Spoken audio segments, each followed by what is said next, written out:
A single sentence. That's all it took. Not a bomb threat, not a catastrophic mechanical failure, but 4 simple condescending words spoken by a flight attendant to a passenger in first class. Those 4 words, born from a casual ugly prejudice, would set in motion a chain of events so precise and so devastating that within 72 hours they would ground an entire international airline, wipe $2 billion off its market value, and utterly destroy the career of the woman who spoke them. This isn't a story about a complaint filed with customer service. This is a story about what happens when you mistake a quiet, unassuming passenger for just another face in the crowd, when in reality, you've just insulted the one person on Earth with the power to burn your entire world to the ground. The air in the first-class cabin of Ascend Air Flight 818 from JFK to San Francisco was a carefully curated symphony of calm. The scent was a bespoke blend of lavender and white tea. The lighting was a soft dawn-like glow, and the gentle hum of the Rolls-Royce Trent 900 engines was a promise of smooth passage across the continent. Dr. Amelia Hayes settled into seat 2A, the plush leather sighing under her weight. She was a small woman, impeccably dressed in a tailored navy blue blazer and charcoal slacks, her hair pulled back in neat, intricate braids. To the casual observer, she was just another successful professional. Anonymous. Unremarkable. This anonymity was a tool one she had honed over a decade and a half. In her world, the world of cybersecurity and ethical hacking being underestimated was the ultimate advantage. The CIOs and government officials who paid her consulting firm, Digital Ghost, millions of dollars a year, knew her as a legend, the woman who could digitally dismantle a Fortune 500 company in an afternoon to show them where the cracks were. But here on Flight 818, she was just a passenger looking forward to 5 hours of uninterrupted work before her keynote speech at the Cybersphere Summit in San Francisco. The boarding process continued, a parade of expensive suits and confident smiles. Amelia had her noise-cancelling headphones on, but not yet playing music, allowing her to remain aware of her surroundings. That's when she first saw her, the flight attendant. She was a senior purser, judging by the silver trim on her uniform. A woman in her late 40s, with a helmet of blonde hair, a practiced stiff smile, and eyes that swept across the cabin with an air of weary ownership. Her name tag read Karen. The first microaggression was subtle. While Karen offered pre-departure champagne to the white businessman across the aisle with a warm, "Mr. Jennings, so good to have you back with us," her approach to Amelia was different. She stopped by 2A, holding the tray out. "Champagne?" she asked the single word, clipped, devoid of warmth. The smile didn't reach her eyes. Amelia simply nodded. "Thank you. Just water for me, please." Karen's smile tightened, almost imperceptibly. She returned a moment later, placing the glass of water on the coaster with a little too much force. A small thing, a nothing. But it was a signal, a shift in the atmosphere, that only people who have lived their lives on the receiving end of such signals can truly feel. As the last of the first-class passengers boarded a young man in a hoodie and expensive sneakers, probably a tech startup founder, fumbled with his oversized carry-on, trying to fit it into the overhead bin. He was blocking to the aisle. Karen materialized at his side, her voice a saccharine blade. "Sir, please, we need to clear the aisle for takeoff preparations." He grunted, struggling. "It's just stuck." Karen sighed, a theatrical display of impatience. She scanned the cabin, her eyes landing directly on Amelia, who was simply observing the scene over the rim of her water glass. Karen pointed a perfectly manicured finger at her. "You," she said, her voice carrying across the quiet cabin. "Staff. Can you give him a hand with that?" The hum of the engines seemed to vanish. The world narrowed to the space between seat 2A and the purser standing in the aisle. Amelia slowly lowered her glass. The businessman, Mr. Jennings, looked up from his Wall Street Journal. The young tech founder paused his struggle, confused. Every head in the small exclusive cabin turned. Staff. The word hung in the air, thick and poisoned. In that single word, Karen had stripped Amelia of her identity. She wasn't Dr. Amelia Hayes, a world-renowned expert in her field, a keynote speaker, a first-class passenger who had paid over $3,000 for her ticket. She was just staff, a flight attendant out of uniform, someone who was there to serve, not to be served. A black woman, and therefore in Karen's mind, part of the help. Amelia felt a cold, familiar fire ignite in her chest. She had felt it 1,000 times before in boardrooms where she was mistaken for the coffee assistant at conferences, where men explained her own theories back to her. But this felt different, more public, more blatant. She didn't raise her voice. She didn't have to. Her power was in her stillness, in the unnerving calm that settled over her in moments of conflict. She carefully placed her headphones on the seat beside her and met Karen's gaze. "I'm sorry," Amelia said, her voice soft but resonant, each word a carefully polished stone. "I think you've made a mistake." Karen's face flushed slightly, a flicker of irritation crossing her features.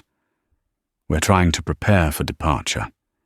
If you're off duty, you still need to assist when asked." She was doubling down, unable or unwilling to fathom her error. The young man in the hoodie finally spoke up. "Whoa, lady, she's a passenger. Her seat is right there." He gestured towards Amelia. It was only then that Karen's eyes flicked down to the seat number, to the half-empty glass of water, to the expensive laptop bag at Amelia's feet. The realization dawned, but with it came not apology, but defensive anger. Her professional mask cracked. "Oh," she said, her tone dripping with dismissive condescension. "Well, my mistake."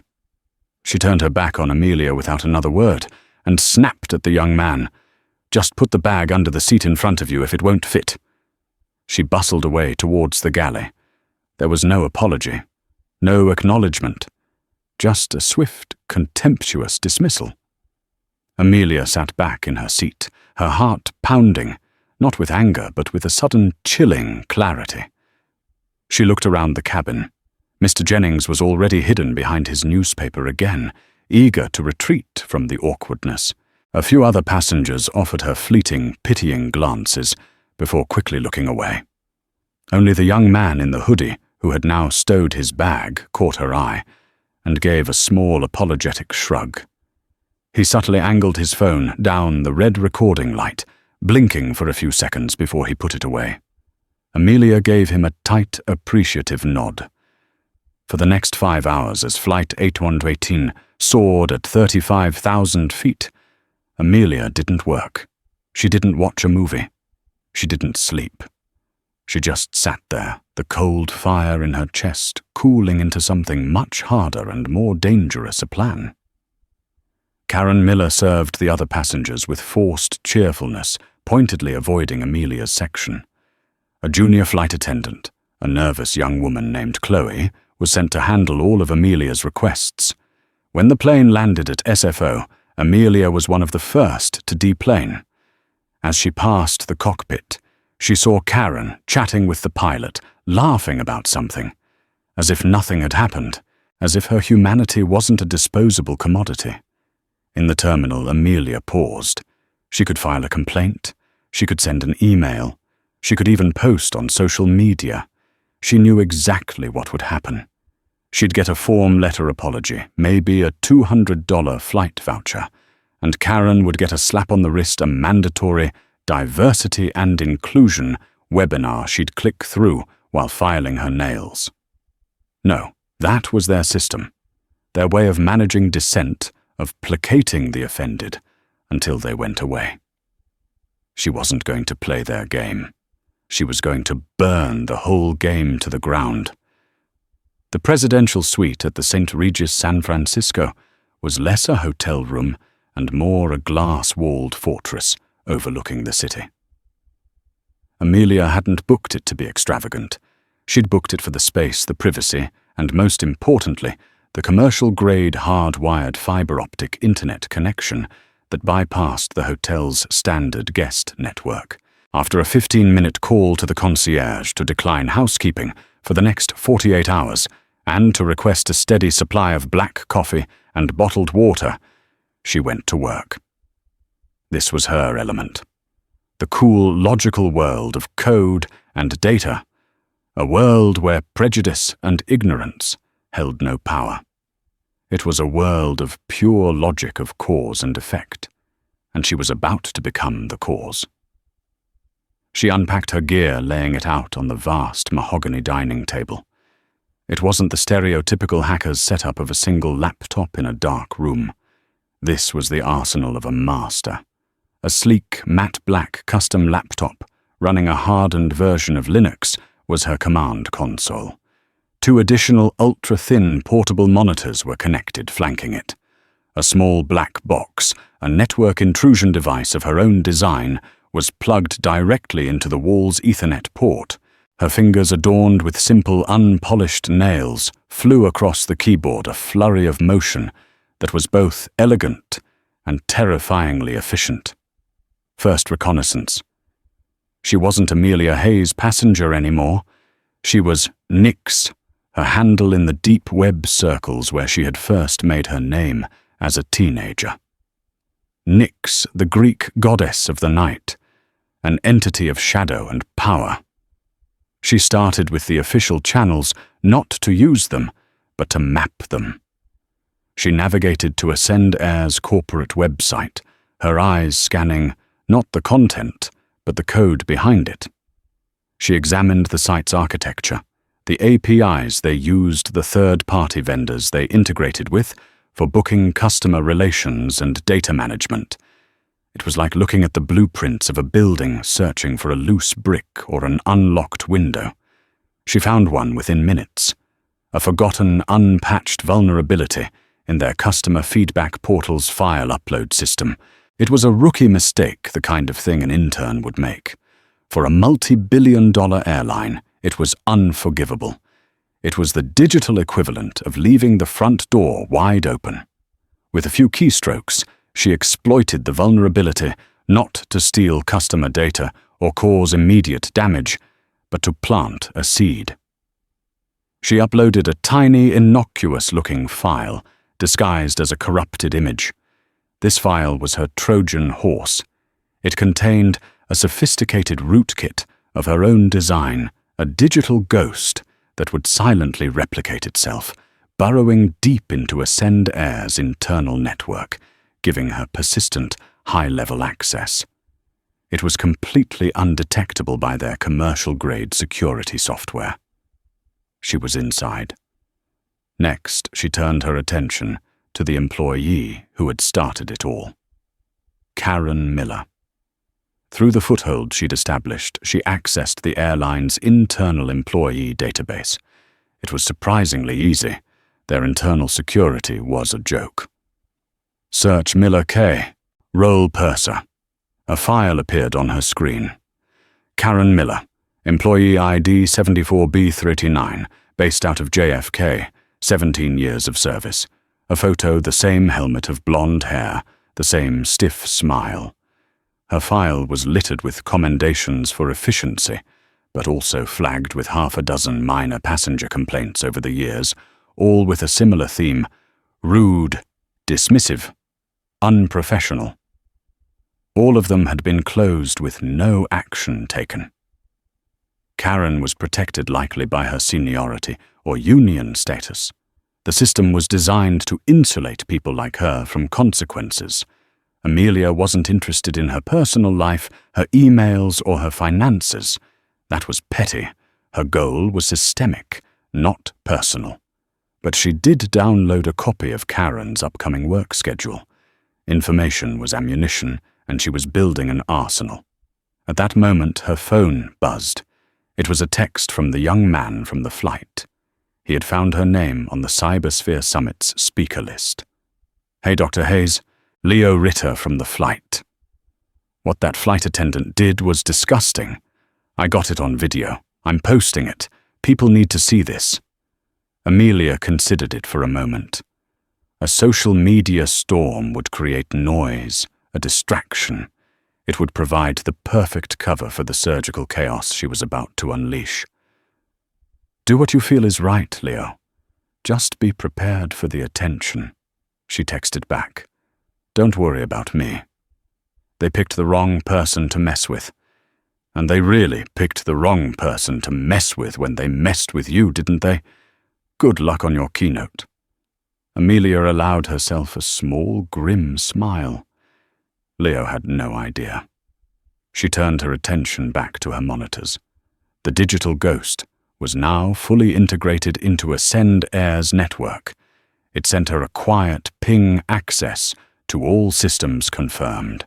She could see everything: flight operations crew, scheduling, baggage logistics, internal communications, financial systems. She had the digital keys to the entire kingdom. She opened the flight operations module.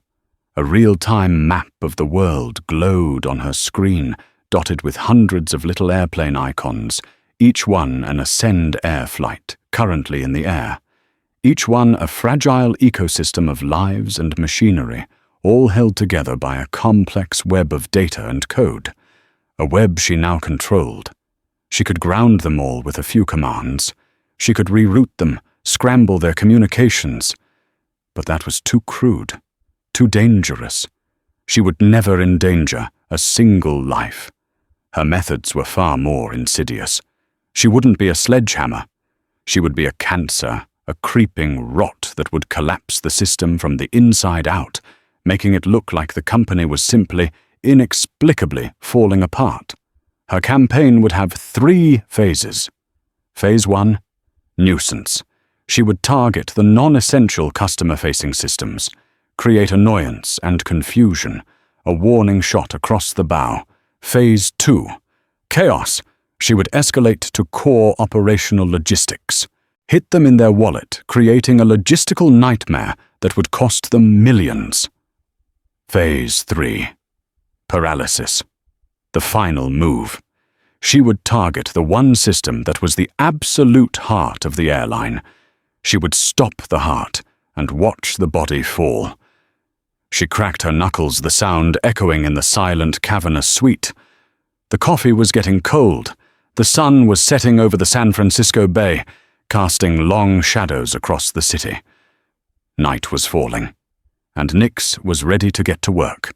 The first sign that something was deeply wrong at Ascend Air came not with a bang, but with a bizarre, out-of-tune jingle. On Flight 902, a red-eye from Los Angeles to Miami, passengers settling in for the night found their seat-back entertainment screens flickering to life on their own. Instead of the usual library of Hollywood blockbusters, every single screen in the plane began playing a continuous 1-hour loop of a 1980s instructional video on the proper way to care for house ferns. The audio, a tinny, upbeat synthesizer track, could not be turned off or muted. On a transatlantic flight from Chicago to London, the system was more creative. It began randomly rebooting every 15 minutes each time, with a different language as the default. Passengers would just get settled into a film in English, only to have the system restart in Korean, then Portuguese, then Russian. The flight crew's attempts to reset the master system were futile. The IT help desk at Ascend Air's headquarters in Dallas was flooded with calls from frantic flight crews. The on-duty manager, a harried man named David Chen, initially dismissed it as a server glitch related to a recent software update. Just have them do a hard reset of the cabin master control, he instructed his team, annoyance creeping into his voice. It's a non-essential system. Tell them to hand out free drinks and get on with it. But the problem wasn't isolated. It was everywhere. Every single plane in Ascend Air's fleet of over 300 aircraft was experiencing a similar yet uniquely frustrating issue with its in-flight entertainment IFE system. One plane's moving map showed its location as the middle of Antarctica. Another's movie selection was replaced entirely by hundreds of hours of unedited C-SPAN footage from 1994. In her suite, Amelia, or rather, Nix, monitored the chaos with detached precision. This was Phase 1. The IFE system was the perfect first target, high visibility, deeply annoying to customers, but with zero impact on flight safety. She had gained access through a back door in the third-party software, provided by a German company called Avionics. Like most corporate giants, Ascend Air had trusted its vendors, implicitly never bothering to audit their code. Amelia's rootkit had identified this vulnerability and pushed a silent, malicious update to the entire fleet simultaneously via the plane's satellite data links. The code she wrote wasn't just destructive, it was intelligent. It bypassed the crew's attempts at a reset, reinfecting the system nanoseconds after a reboot. It was designed to make the IT department feel helpless, to give them a puzzle they couldn't possibly solve. By morning, Ascend Air and Quark Ferngate were trending on Twitter. Passengers were posting videos of the bizarre glitches, complaining about the sleepless flights. Leo Ritter's original video of the confrontation with Karen Miller was now gaining serious traction in the slipstream of the airline's sudden, inexplicable implosion of customer service. The video, clear and damning, showed Karen's sneering dismissal of Amelia.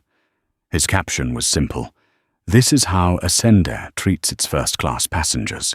Maybe this is why their whole system is falling apart." Ascend Air fail. The two narratives were beginning to merge in the public's mind, an airline that was both prejudiced and incompetent. In the Dallas headquarters, the mood shifted from annoyance to alarm. Mark Theron, Ascend Air's notoriously aggressive CEO, stormed into the IT department. Theron was a man who saw the world in terms of stock prices and press releases. "What the hell is going on with the IFE?" He boomed, his face red. "The morning shows are laughing at us. We look like a joke." David Chen, the IT manager, tried to explain. "We don't know, sir. It's like a ghost in the machine. It's across the entire fleet, but there's no trace of an external breach. Our firewalls are clean. It has to be a bug in the avionics update." "Then get avionics on the phone," Theron roared. "Get their German engineers out of bed and tell them to fix their damn software, or I'll sue them back to the Stone Age." Amelia watched all of this unfold.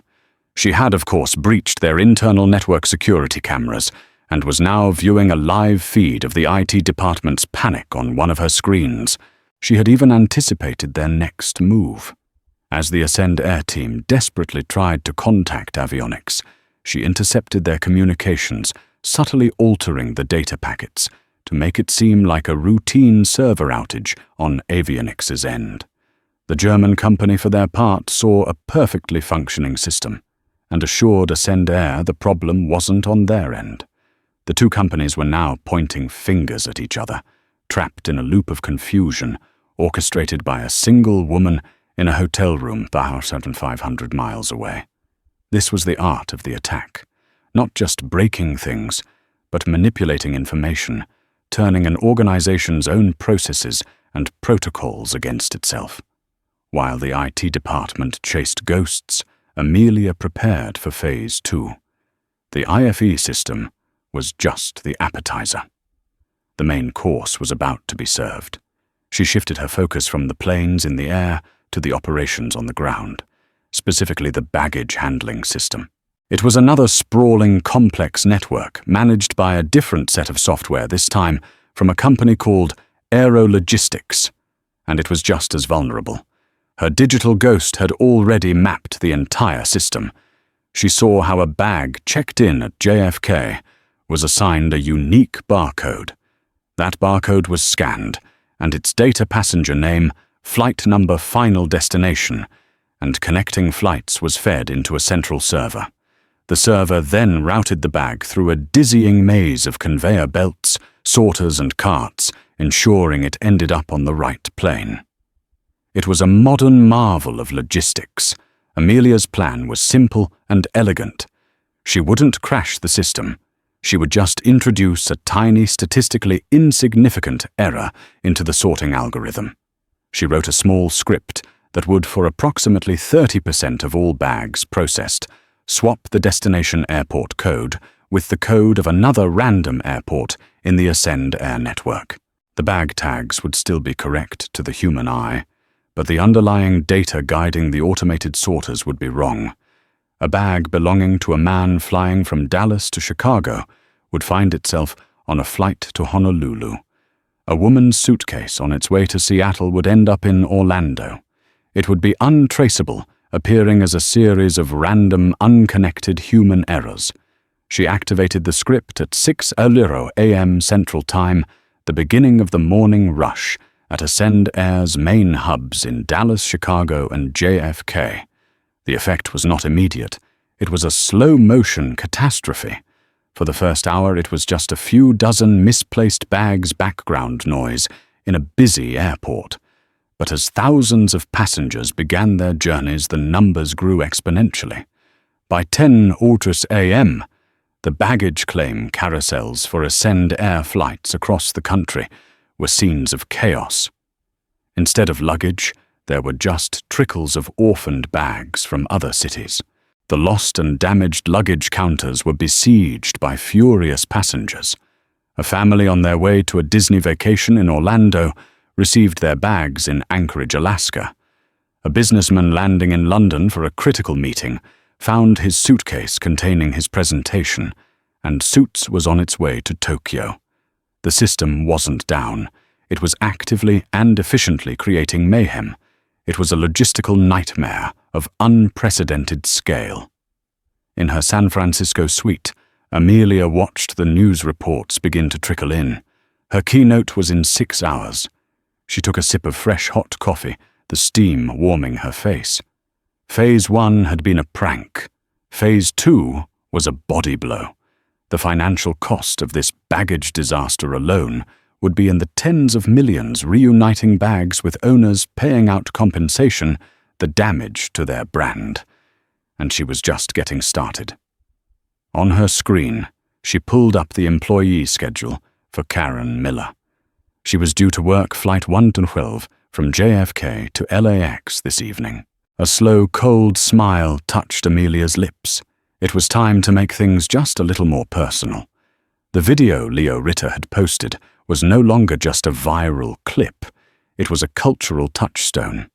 It had a name: the Staff Incident. Major news networks had picked it up.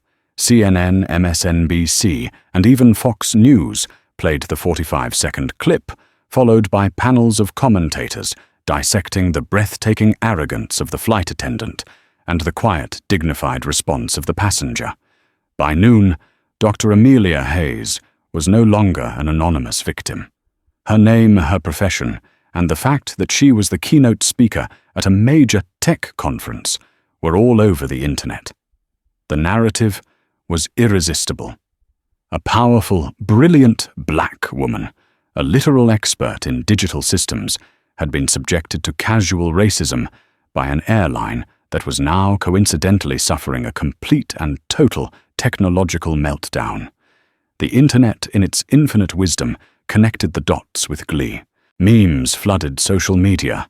Amelia as a digital avenger. Karen Miller's face photoshopped onto a picture of a dumpster fire with the Ascend Air logo on it. Ascend Air's corporate communications department was in a full-blown panic. Their initial strategy was to ignore the video and focus on the technical issues. But the two stories were now inextricably linked. Their hand was forced. At 1:00 p.m., they released a statement from CEO Mark Theron. It was a masterclass in corporate non-apology. Ascend Air is aware of a video circulating on social media depicting an interaction between a crew member and a valued passenger. We are also experiencing unprecedented, system-wide disruptions to our baggage and entertainment services. We want to assure our customers that these are two separate and unrelated issues. We are conducting a full investigation into the interaction on Flight 818. Ascend Air is committed to diversity and inclusion, and we sincerely regret any instance where we do not live up to our high standards. Our teams are working 24/7 to resolve the technical disruptions and restore normal operations. The statement was torn to shreds online within minutes. "Valued passenger, you called her staff," one tweet read. Another said, "Unrelated issues, or did you fire your entire IT department and replace them with Karen?" In his Dallas office, Mark Theron threw his phone against the wall. His company was a laughingstock, his stock price was beginning to slide, and every airport he operated out of was a pit of chaos. The baggage crisis was spiraling. They had thousands of bags in the wrong cities, and with the system still actively misrouting new ones, they had no way to stop the bleeding. They had to resort to sorting every single bag by hand, a process so slow and archaic, it was causing massive delays across their entire network. Flights were being held on the tarmac for hours waiting for luggage to be manually loaded. "Get me the file on that flight attendant," Theron snarled at his assistant. "The one from the video. Karen Miller. I want to know everything." He needed a sacrifice. The public was baying for blood, and he was going to give it to them. Meanwhile, in her hotel room, Amelia was enjoying the show. The public outcry was a beautiful, unforeseen force multiplier. It was the emotional soundtrack to her cold, logical attack. She hadn't needed to hack public opinion. Society had done that work for her. Her focus remained on the systems. Phase 2 was working perfectly. The airline was hemorrhaging money and goodwill. The IT department, still convinced they were dealing with a vendor bug and not a malicious actor, was spinning its wheels, rebooting servers and running useless diagnostics. They were like medieval doctors trying to cure a virus with leeches. They couldn't even conceive of the disease, let alone the cure. Now for the personal touch, she looked at Karen Miller's schedule again. Flight 112. JFK to LAX, departing at 8:00 p.m. Eastern, a flagship route often filled with celebrities and industry power players, a very public stage. Amelia accessed the catering and supply logistics for JFK. With a few subtle manipulations of the ordering data, she made a small change to the provisioning for Flight 112. A very small change. She didn't touch the safety equipment or the fuel load. Her adjustments were purely inconvenient.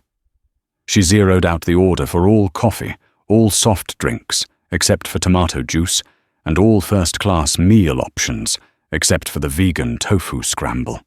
She also tripled the order for air sickness bags. Next, she moved to the JFK ground crew's internal communication system. She found the dispatch notes for the crew transport van, scheduled to pick up Karen's team from their hotel. She subtly altered the pickup address, changing it from the Marriott near the airport to a different Marriott on the far side of Queens. The pickup time remained the same. The final piece was the gate assignment. Flight 112 was scheduled to depart from Gate B32. Amelia accessed the Port Authority's gate management system, a shockingly insecure piece of legacy software, and reassigned the flight to Gate B38 at the absolute farthest end of the terminal. She then made sure the internal update to Ascend Air's own systems was delayed, so the gate change wouldn't appear on the crew's schedules or the main departure boards until the last possible minute. She leaned back, satisfied. She had constructed a perfect localized storm of misery that would envelop Karen Miller's workday. Nothing dangerous. Nothing that would get her fired on its own. Just a series of escalating, soul-crushing frustrations designed to give her a taste of the helplessness she had so casually inflicted on others. The keynote speech was at 4:00 p.m. Amelia shut down her command center, packed her essential laptop into her bag, and changed back into her impeccable navy blazer. She walked out of the St. Regis, a picture of calm professionalism, and took a car to the Moscone Center. The main hall was packed with thousands of the brightest minds in tech. When she was introduced, the applause was thunderous. The host mentioned her work, her company, and then added, "And some of you may know her from a video that has been making the rounds today. Dr. Hayes, we're all honored to have you." Amelia walked to the center of the stage, a small smile on her face. The topic of her speech was Asymmetrical Warfare in the Digital Age, How Small Vulnerabilities Can Topple Giants. She began, her voice clear and confident, echoing through the auditorium. An organization is not a fortress. It's an ecosystem. It's a complex web of dependencies, of trust, of human processes and digital systems. And the most dangerous threat is not the one that batters at the front gate. It's the one that gets inside and convinces the system to tear itself apart. As she spoke, detailing with chilling hypothetical precision how one could destabilize a major corporation by manipulating logistics, creating informational chaos, and exploiting trust in third-party vendors, a few people in the audience who worked in aviation, cybersecurity began to exchange nervous glances. Miles away at JFK, Karen Miller's day was just beginning to unravel. Her cruise transport van was 45 minutes late, having gone to the wrong hotel. When they finally arrived at the airport, flustered and, behind schedule, they saw on the board that their gate had been changed to the farthest possible point in the terminal. They had to run, dragging their rollerboards behind them. When Karen finally got on the plane, sweating and irritable, she was informed by the catering manager of the bizarre supply shortage. No coffee, no Coke, only tomato juice and tofu scramble for the A-listers in first class. She would have to face their wrath for the next 6 hours. The final straw came when she logged into her pre-flight briefing terminal. The lead story on the company's internal news portal was a memo from the CEO's office. It announced the immediate unpaid suspension of purser Karen Miller, pending an investigation into the deeply troubling and unprofessional conduct displayed on Flight 818. Her face from the viral video was right there next to the headline. The cabin crew around her fell silent, staring at her. Her career at Ascend Air was over. She had been publicly sacrificed by the very company she had served for 17 years. As Karen stood there, humiliated and stunned, her phone began to buzz incessantly with notifications from news alerts and social media tags. The world now knew her name. She had become, in the space of a single day, one of the most hated people in America. She sank into a passenger seat, the full weight of the consequences she had unleashed finally crashing down upon her. And in San Francisco, Dr. Amelia Hayes was just getting to the climax of her speech, a slide titled Phase 3 Systemic Paralysis, projected onto the giant screen behind her. The audience was hanging on her every word. The real checkmate was yet to come. The applause for Amelia's keynote speech was deafening.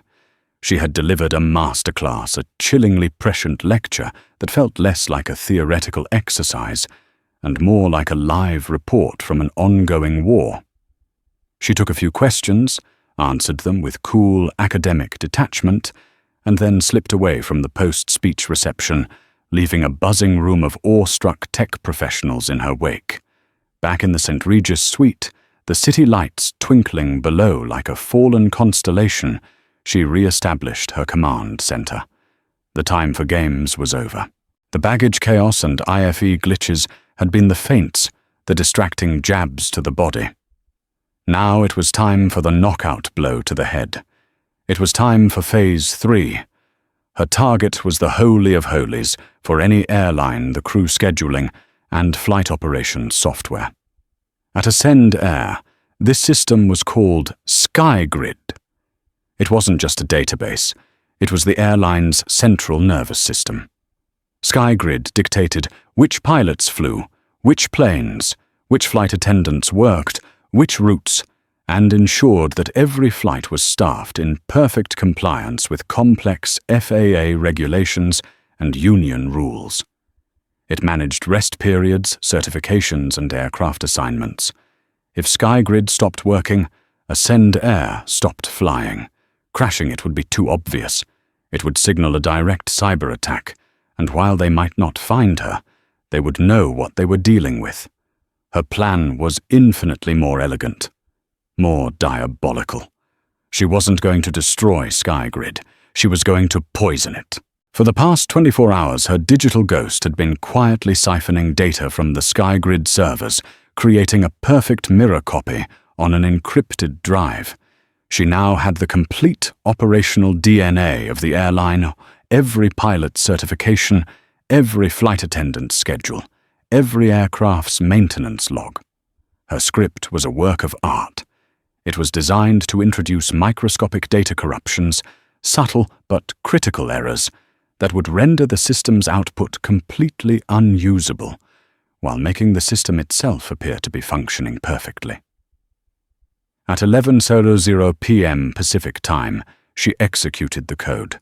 The effect began to ripple through Ascend Air's global operations almost instantly. In the operations center in Dallas, a night shift crew scheduler named Frank was preparing the flight plans for the next morning's departures. He stared at his screen in disbelief. SkyGrid was telling him that Captain Michael Renner, a 20-year veteran certified only on the Boeing 777, was scheduled to pilot an Airbus A321 from Dallas to Cancun. The system also assigned him a first officer who, according to his records, had retired 3 years ago. Frank rebooted the program. The same impossible schedule appeared. He tried to manually override it, but the system wouldn't let him, citing a non-existent FAA compliance flag. In Chicago, a flight attendant crew for a 6:00 a.m. flight to Boston received their automated assignment. It directed them to report to a gate in Terminal 5. But their flight was departing from Terminal 2.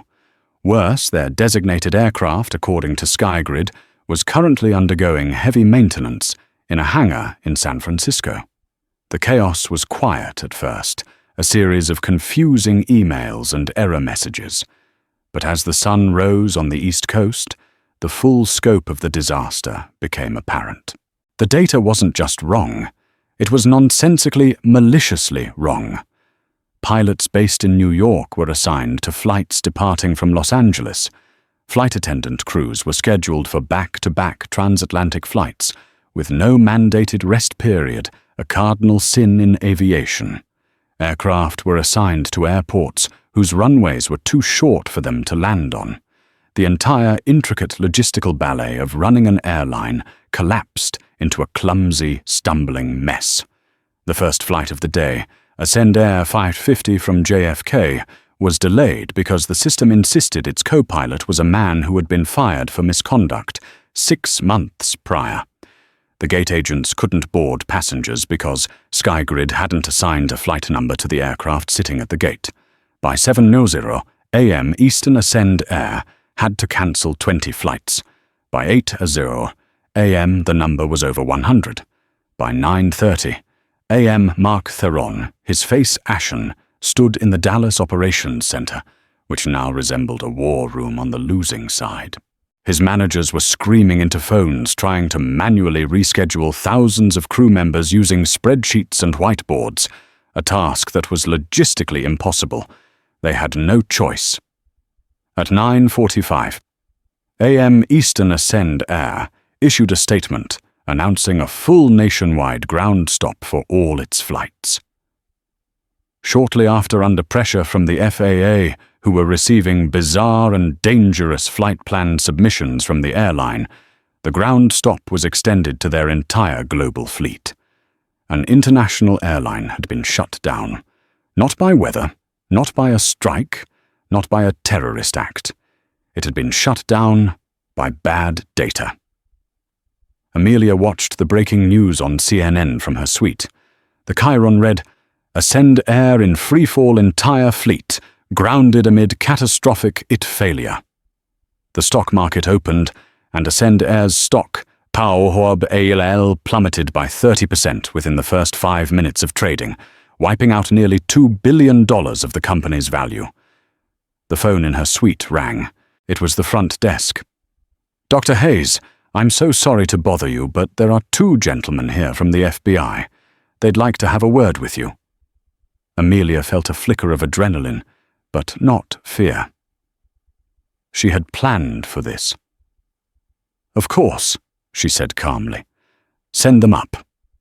She disconnected her command center, wiped the temporary memory on her machines, and slipped her core encrypted hard drive, the one containing the digital ghost, and all the evidence into a hidden compartment in her suitcase lining. She walked over to the minibar, poured herself a glass of orange juice, and sat on the couch waiting. She knew they would come. In the world of cyber warfare, when something this big happened, you always talked to the keynote speaker from the big conference in town, especially if that speaker had just given a lecture on exactly how to do what had just been done. The knock on the door came. She took a slow sip of her juice, centered herself, and stood up to welcome them. The game had just entered a new, more dangerous phase. The 2 FBI agents, a man named Agent Harris and a woman named Agent Thorne, were polite but firm. They didn't have a warrant. This was a friendly inquiry. As one of the world's foremost cybersecurity experts who happened to be in the city where the attack seemed to be centered, Amelia was a logical person to consult. "Dr. Hayes," Agent Harris began, his eyes scanning the suite. "We're investigating the ongoing incident at Ascend Air. We believe it's a sophisticated, malicious cyber attack. Your keynote yesterday was remarkably prescient." Amelia met his gaze without flinching.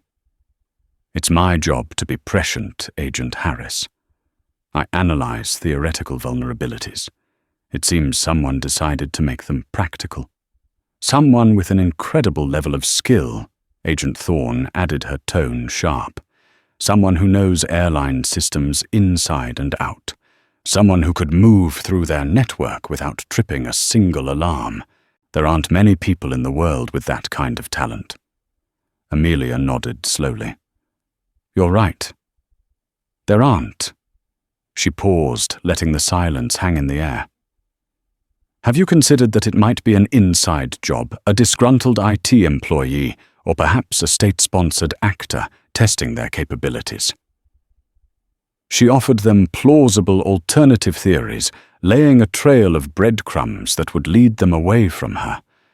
They questioned her for an hour. She answered every query with technical specifics, outlining how she would investigate the breach. She recommended they look at the source code of the third-party software, especially avionics and aerologistics.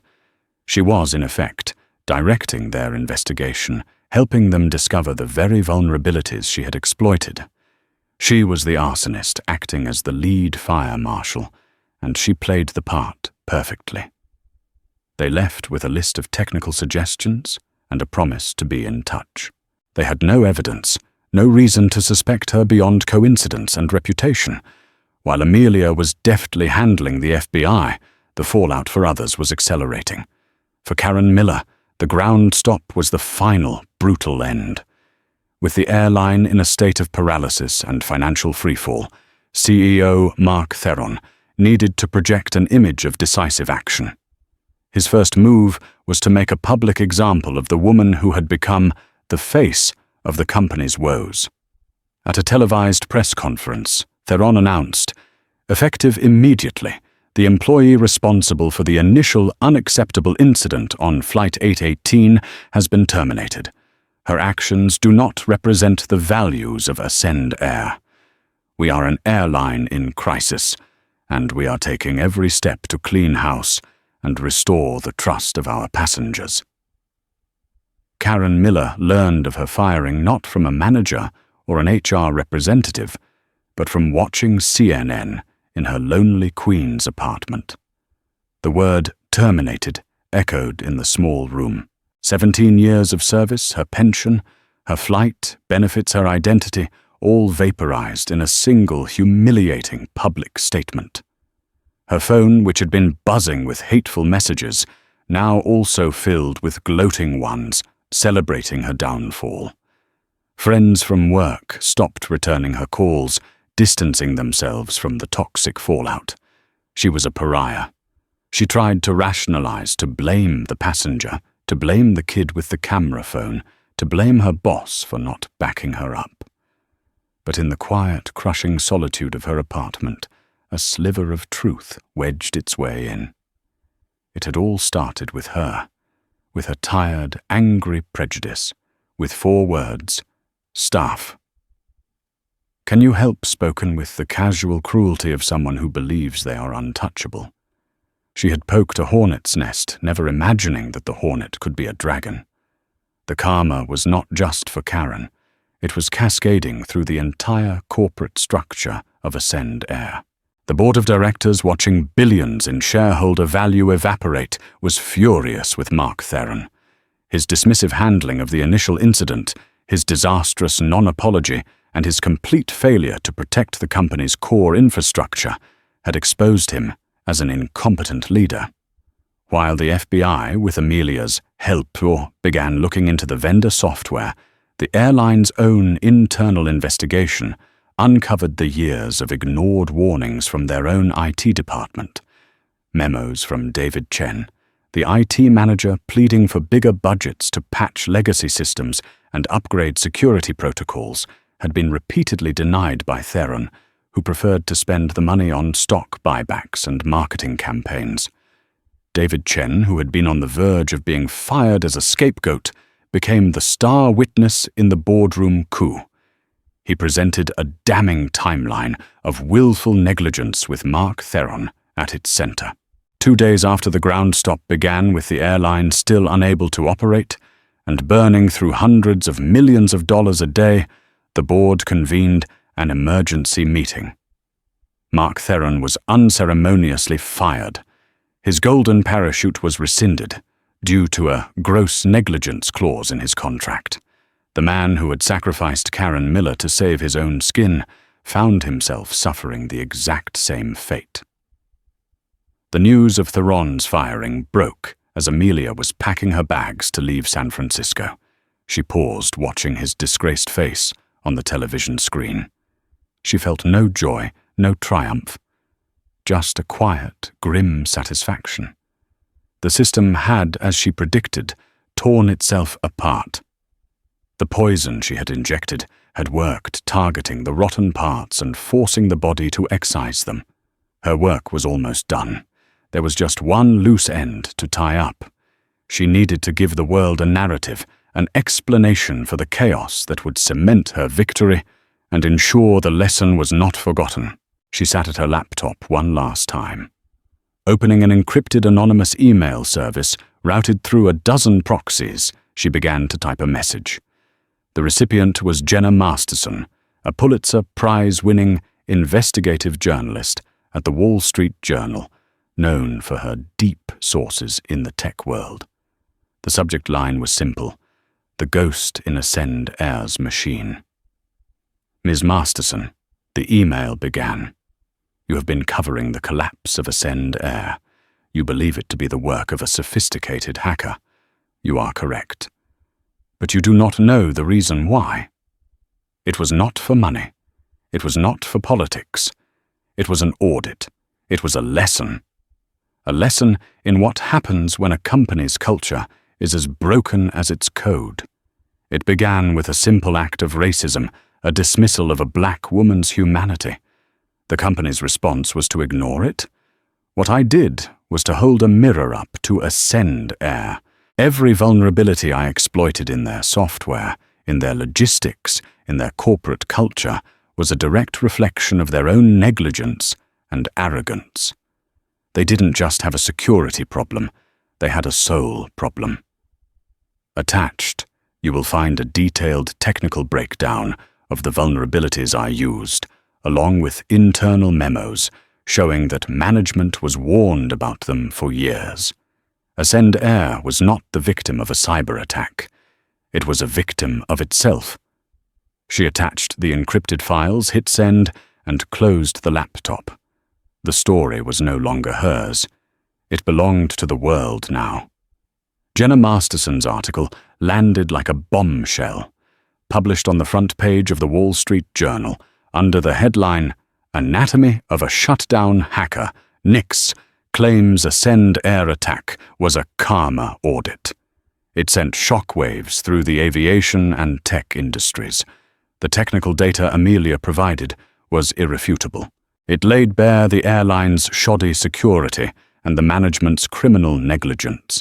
The internal memos proved that Theron and his executive team knew about the risks and did nothing. The narrative was electric. It wasn't just a hack, it was a reckoning. The mysterious Nix was framed as a vigilante, a digital Zorro punishing corporate malfeasance and prejudice. The story of the initial incident on Flight 818 was no longer a footnote.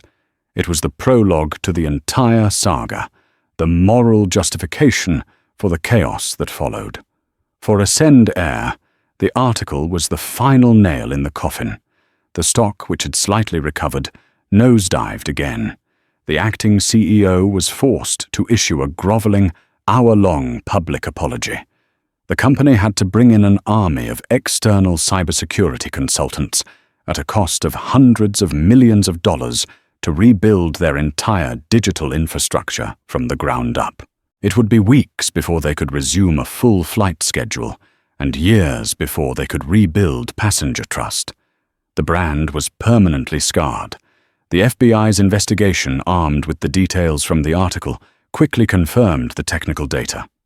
They quietly closed their inquiry into Dr. Amelia Hayes, now understanding she was more likely the catalyst than the perpetrator in the way they could ever prove in a court of law. Without a digital signature or a traceable path, Nix remained a ghost. And what of the players in this drama? Karen Miller became a cautionary tale. Unable to find work in the airline industry, her name now synonymous with a specific brand of public bigotry, she sold her apartment and moved to a small town in the Midwest to live with her sister, disappearing into obscurity. Her life was not ended, but it was irrevocably diminished, a quiet, lonely testament to the destructive power of a single thoughtless moment. Mark Theron, the deposed CEO, faced a barrage of shareholder lawsuits. His reputation in the corporate world was shattered his career over. He had climbed to the top on a ladder of arrogance and cost-cutting, and it had collapsed beneath him. Leo Ritter, the young man with the camera phone, found himself hailed as a citizen journalist. He was offered a job at a digital media startup, his life changed for the better by his simple act of bearing witness. And Dr. Amelia Hayes, she returned to her life. She continued to run her firm digital ghost advising corporations on the very kinds of vulnerabilities she had so expertly exploited. Her speaking fees doubled. Her reputation, already legendary in her field, now carried an almost mythical weight. No one ever publicly connected her to Nix, but in the hushed corridors of cybersecurity conferences and the encrypted back channels of the dark web, everyone knew. They knew who had the skill, the motive, and the quiet, steely resolve to pull it off. Months later, Amelia found herself once again in a first-class airport lounge, this time run by a rival airline. She was on her way to a conference in Geneva. As she sipped her water, she noticed a young black woman in the airline's uniform, a junior gate agent being spoken down to by an irate, red-faced passenger. The lounge manager, a crisp professional man, immediately walked over. He didn't address the angry passenger first. He turned to his employee. "Are you all right, Chloe?" he asked, his voice calm and supportive. He listened to her explanation, then turned to the passenger. "Sir, I understand you're frustrated, but there is no reason to speak to my staff that way. Let's find a solution, but we will do it respectfully." He handled the situation with quiet authority and empathy. He defended his employee. He treated her with dignity. Amelia watched, and for the first time since that day on Flight 818, the cold knot of anger in her chest finally completely dissolved. Her actions hadn't solved the world's problems. Prejudice and arrogance still existed. But she had thrown a very large, very heavy stone into the pond, and the ripples were changing things in small, meaningful ways. Companies were overhauling their security. They were also overhauling their customer service training and their corporate culture. The story of Ascend Air had become a brutal billion-dollar lesson in the importance of respect. A flight attendant approached her seat. He was a young man with a kind smile. "Dr. Hayes," he asked, "can I get you anything before you board?" "Another water, perhaps?" Amelia looked up at him and returned the smile genuine and warm. "No, thank you," she said. "I'm fine. Everything is just fine." She had not sought vengeance. She had sought accountability. And in the ashes of a fallen airline, a new, better standard was beginning to rise. Her war was over. She had won. So what's the takeaway from the incredible story of Dr. Amelia Hayes and the fall of Ascend Air?